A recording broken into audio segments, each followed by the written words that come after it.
Baby, why you crying? Because I'm so happy.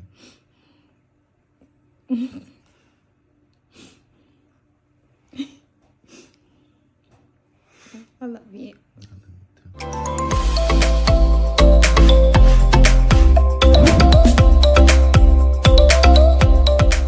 Hey guys, welcome to our YouTube channel. If this is your first time of coming, you're welcome. We love you. If you're also a returning subscriber, you guys know I love you so much. If you're wondering where is my husband right now, this episode is my episode because it's an episode whereby I have to pour out my heart. And on this episode I'll be talking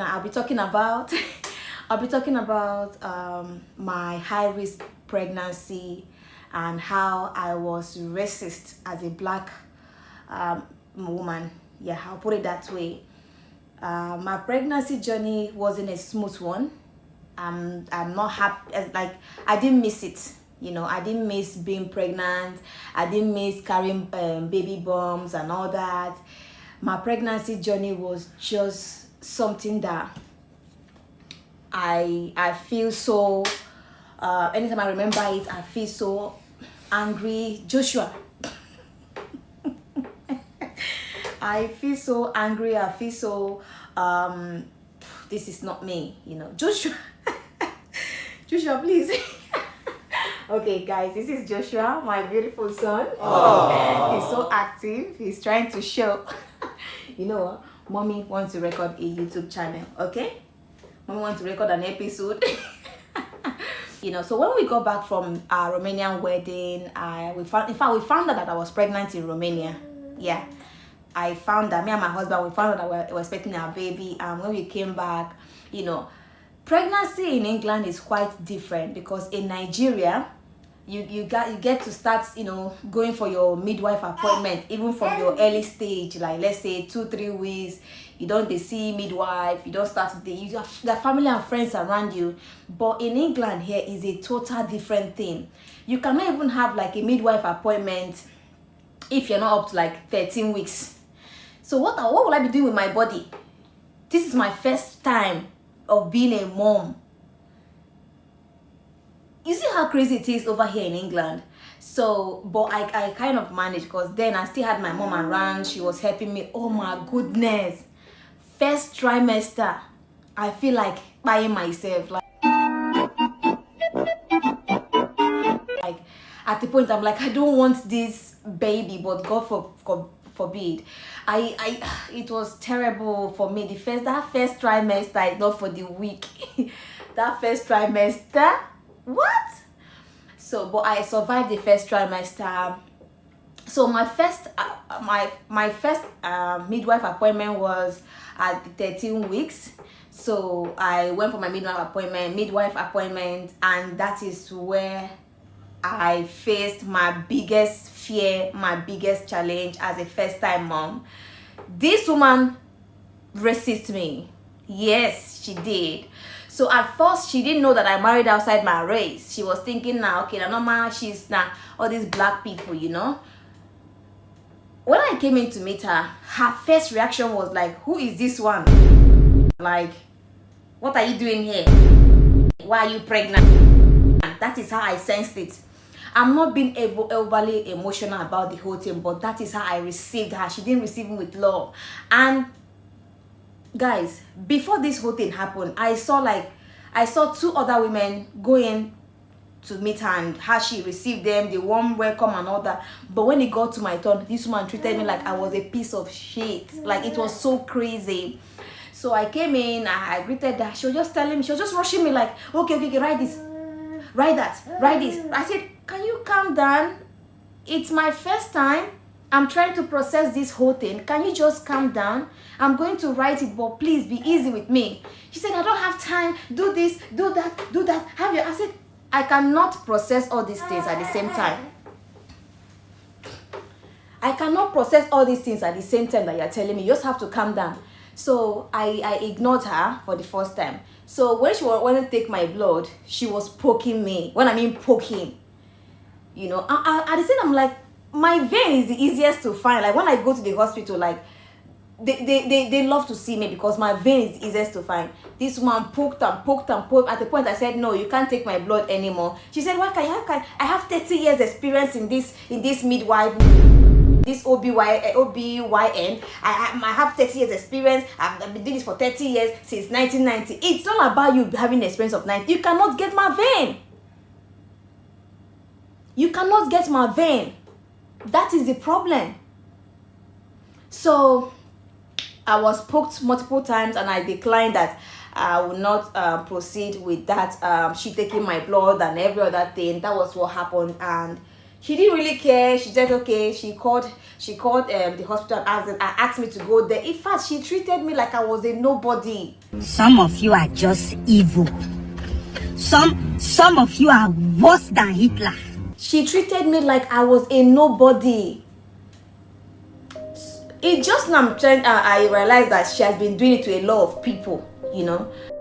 So when I came back to the house, I told my husband everything. I really felt down. I started crying to my husband, and he said to me, you know what, no worries.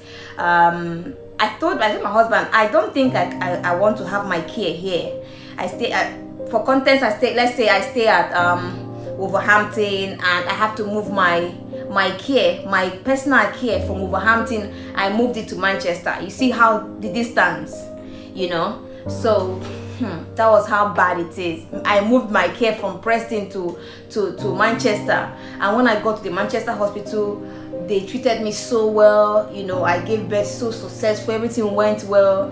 So when I got back, after I gave birth to Joshua, when I got back, my pregnancy was high risk. I was on the road 247, like guys.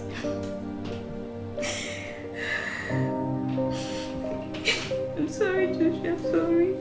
I'm sorry, baby. I'm sorry. I'm sorry.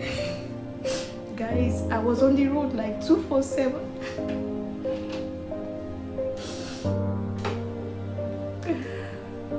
I'm trying to control my emotions, but I went through pains. Like I was on the road 247.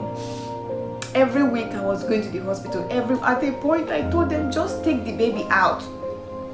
Take this baby out so I can have my body, so I can have myself. And every time I go to the hospital, they are putting me on one oxygen to another. At a point, the day I gave birth to Joshua, you know, Joshua is very active, so he kicks all the time.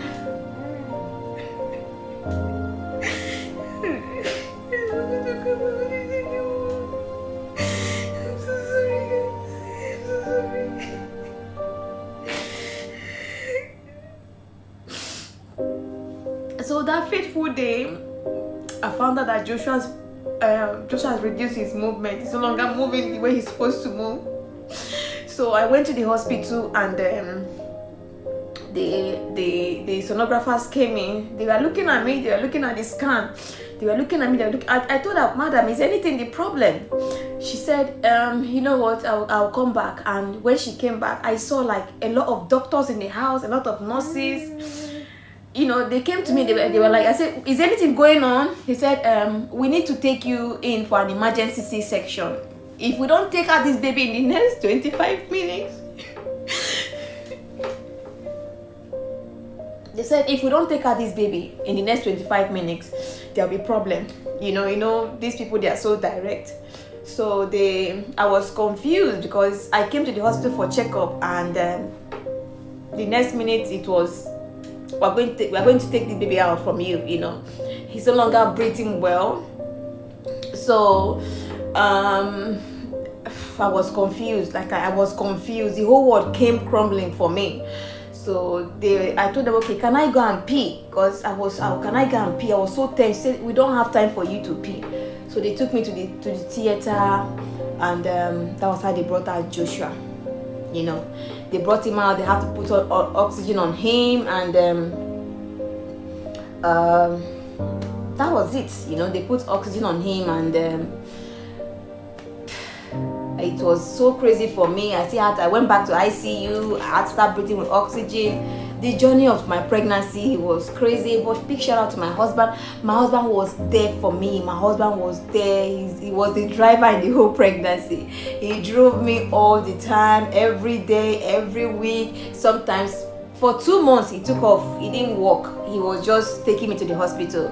And after that, he said to me that, baby, I think Joshua will be the only child that we're going to have. I said, no, Abu Monibo.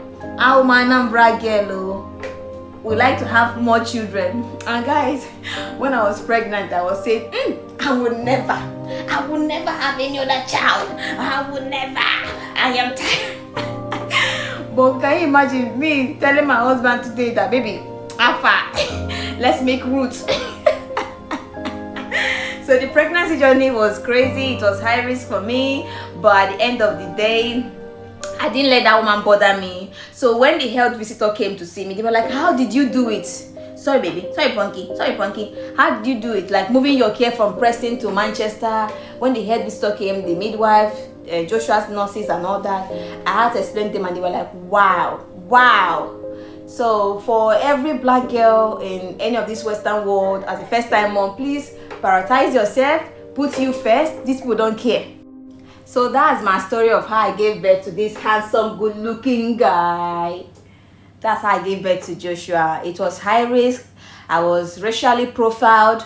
I was treated poorly, but I didn't give up. I thank God for giving me Joshua and for a successful delivery. Thank you so much for all your love and support. Thank you so much for all your comments. My people in Romania, Hungary, I love you guys so much. And for all my big supporters, thank you so much, guys. Please, the best love you ever give me, Joshua, my husband, on this channel is by subscribing, sharing our video, our story, and getting to know us. I love you guys, and I will see you in my next video. Thank you so much. Bye. Say bye. Say bye.